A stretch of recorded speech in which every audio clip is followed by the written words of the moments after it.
Good morning, afternoon, and evening, wherever you are, and welcome to another NerdTube Young Justice Phantom Reviews, Episode 10. Well, it's Rise Demon, spelled backwards. So last week we started off the Zatanna arc with a lot of interesting twists and turns and a little bit of reveal, which one thing that I believe I forgot to mention in last week's episode, but I will mention here, is that Vandal Savage founded Atlantis, the village of Atlantis, and so yeah. So in this episode they expand upon that more, but I thought that was very interesting last episode, and I believe I forgot to mention it. So, or at least get into it. So with this episode being called Rise Demon, as you can see, we're probably getting into the nitty gritty of the magic shenanigans. So Vandal starts off with his monologuing as normal with the history lesson and everything like that, kind of telling us what happened with Atlantis, the village of Atlantis.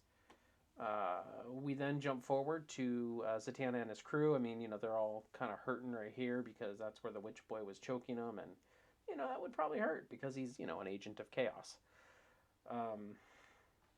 Then the Phantom Stranger shows up and tells them that that there's he basically implies that there's a lot more going on and that they need to be worried and they need help.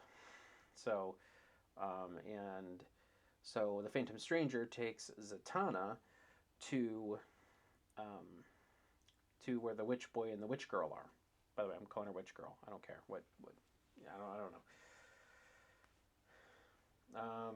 So we have a couple little quick clips in here where it's Beast Boy and he's under his covers. He's looking at old photos of him again and Connor, and he's being depressed. And I don't know. This just. I mean, this. I mean, I get it. He's depressed, but they're kind of dragging this little storyline out a little bit. Then we go to Baby, which is the new bioship, and McGann, her sister, and Manhunter are on board, and they're on their way home, and McGann's sister, and I can't remember her name, wants to talk to Manhunter in the back, and so they go back and talk, and basically they're like, I'm worried about McGann, yada yada, and Manhunter says she needs to be back with her Earth family, with all of her Earth friends. So, of course, I don't know, that just kind of goes, till later in the episode.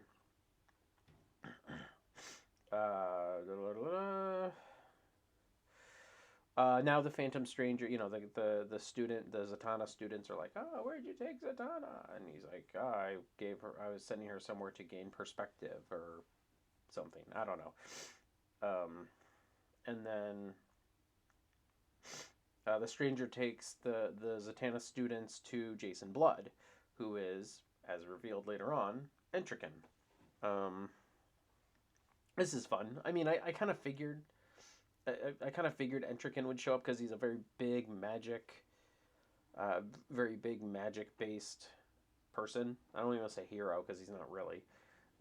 So Entrican comes out, and the Phantom Stranger takes Entrican to... I don't think he took the kids. I think he just took Entrican to the fight.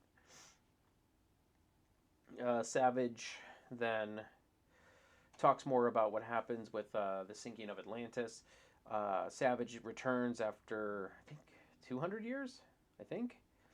And his grandson that he left, that when he left was a baby, is now still alive after 200 years and has basically built the city into this big, huge, mega Wakanda-looking thing.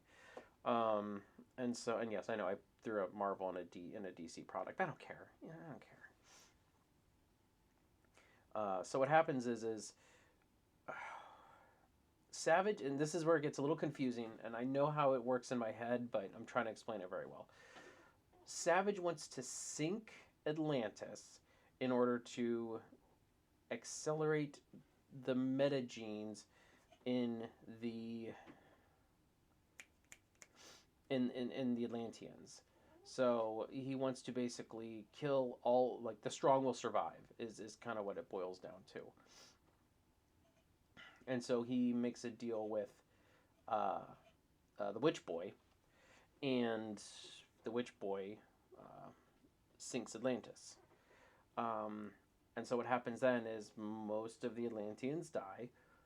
However, and obviously Savage's grandson, who was 200 years old at that point, but he was also very young. He was eternal, kind of like Savage himself. Um, but some of them developed marine powers. So they called them the Homo sapien died, but the Homo Moran. I wrote it down. Hold on. The Homo Mermandus, I think. Mermandus, basically like mermaids. Mermandus, I think, is what they called it. Uh, basically survived. So that's when then they started expanding in the water, and then the kingdom of Atlantis, which was the seven seas, became what it was. Back in the fight, I mean, Entrican joins the fight, and Witch Boy's there, and Entrican's, he's trying to fight the big glass crystal thing, and kind of getting his butt kicked. Then he tries to fight the girl. He burns her to a crisp at first, and then she comes out of like the eye hole of her skull, and then it was so weird. Like magic is just weird. Um, and so basically, Entrican kind of gets his butt kicked most of the time, but he's like Majin Buu. He can kind of take a beat and keep going. There was a point, I think this was earlier, but there was a point where uh, uh, the Witch Boy actually sliced the girl in half, and then she like melts and then goes back into one form. And she reveals that she's not just one or agent of chaos. She's the power of all the agents of chaos.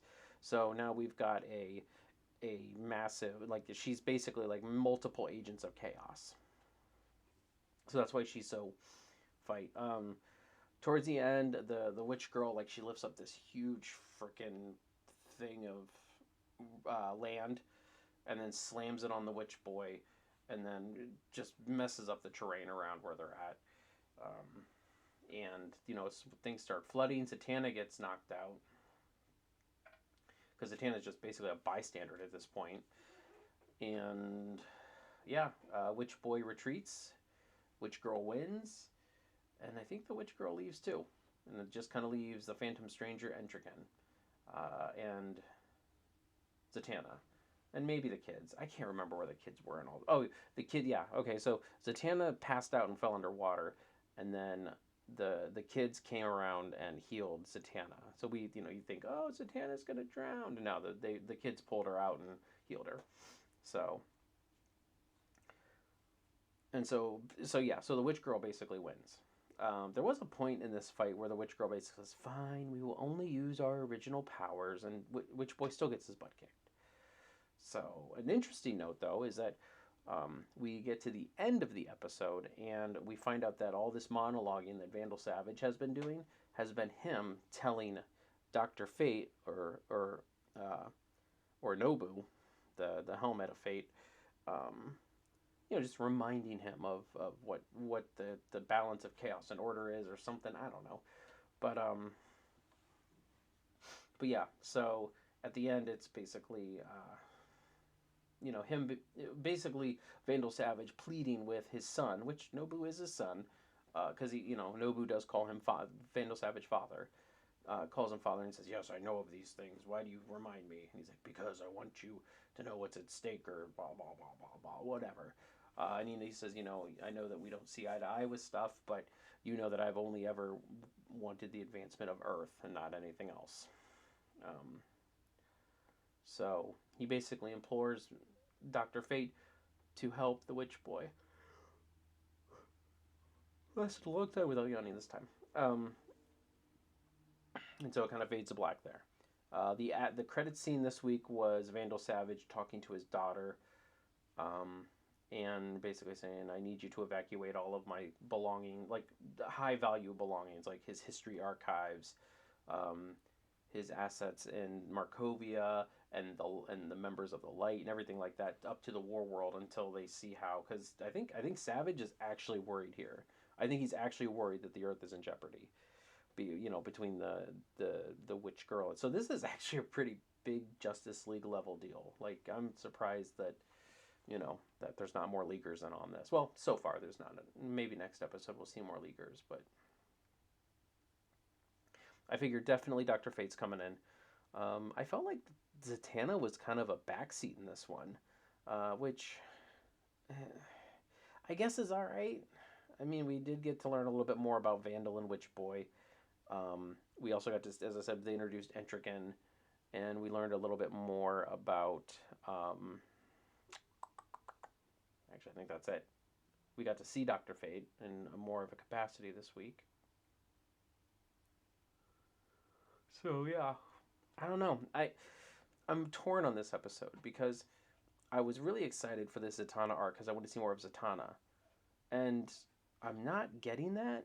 Last episode we got a good amount of Zatanna. This week we did not at all. She was definitely on the back burner, and I mean all she did was get knocked out. Um, I I mean if I was excited for this arc just for the magic aspect of it, this would have been fine. I would have been like, "Ooh, yay, all the magic." This was a really cool magic fight. Really cool dynamic magic fight including all parties. So that's not really the case here. But I was more excited to see more from Zatanna, and I'm not getting that here. So um, I feel this episode's a little weaker in my opinion. But for people who are like, oh yeah, I love the magic and I love all seeing the magic power on display, this is definitely your episode. And I don't fault you. As I said, I wanted something completely different out of this arc, and it might still come. Like next episode might be very Zatanna heavy and not just But the fight was cool. I'm not gonna lie. Intrican, Witch Girl, Witch Boy, the Phantom Stranger showing up and and all that. I mean that was all cool. I mean we had a lot of fun with that. But yeah, so that all being said, thank you very much for joining me for this Young Justice review. We're on episode 10. I can't believe it. Yeah, thank you for watching NerdTube, the greatest YouTube channel you've never, well, may have kind of heard of at this point. But yeah, if you'd like to give us a like, a comment, and a subscribe, I'd greatly appreciate it. Catch you in the next one.